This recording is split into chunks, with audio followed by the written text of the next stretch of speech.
সে বলেছে আমার বীর ভাই আপনাকে এখানে খুন করবে, আমার কানে কথা আসছে, আপনি এখান থেকে চলে যান স্টেশন থেকে। আপনি কেন আসছেন? আমাদের মতো হাজার হাজার ছেলেকে আপনি দিবেন, মেয়েকে বলে বিদায় দিয়েছে। আমি বলবো সে বেহেস্তের একজন খেদমতকারী হিসেবে ওইখানে এসে আমাদের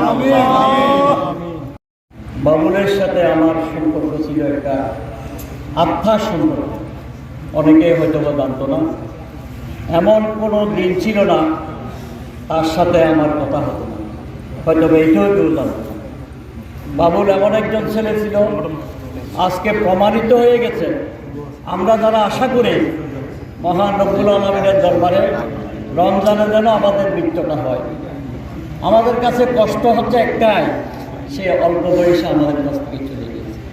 সে আমাদের কাছ থেকে অনেকেই বলে বিদায় দিয়েছে। আমি বলবো সে বেহেস্তের একজন খেদমতকারী হিসেবে ওইখানে এসে আমাদের বাবুল আমাকে আগস্টের 7 তারিখ, অনেকেই জানতো না, আমি যখন স্টেশন রোডে যে 2টা ছেলে পাঠালো আমার কাছে, আমাকে 2টা ছেলে ধরে আমাকে চট্টগ্রাম ক্লাব পর্যন্ত মানুষ দিয়েছে। সে বলেছে আমার বীর ভাই আপনাকে এখানে খুন করবে, আমার কানে কথা আসছে, আপনি এখান থেকে চলে যান স্টেশন থেকে। আপনি কেন আসছেন? আমাদের মতো হাজার হাজার ছেলেকে আপনি দিবেন, বাইর থেকে দিবেন, আপনি কেন আন্দোলনের রাজপথে আসছেন? এখানে খুন হচ্ছে। আজকে আমি খুবই ব্যথিত। বাবুল সে আমাকে বাঁচানোর জন্য স্টেশনগুলো যুদ্ধ করেছে, ছেলে পাঠিয়েছে। আমি চট্টগ্রাম ক্লাবে এসে যখন শুনছে সে আলমগীর ভাই চট্টগ্রাম ক্লাবে, সে আমার ফোন করে বলেছে আমি এখন দিলাম, আপনি এখানে আসবেন না, যুদ্ধের ময়দানে আমরা আছি, আপনারা আমাদের।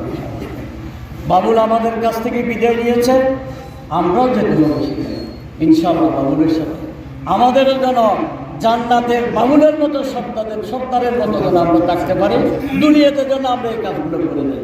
সবাইকে ধন্যবাদ।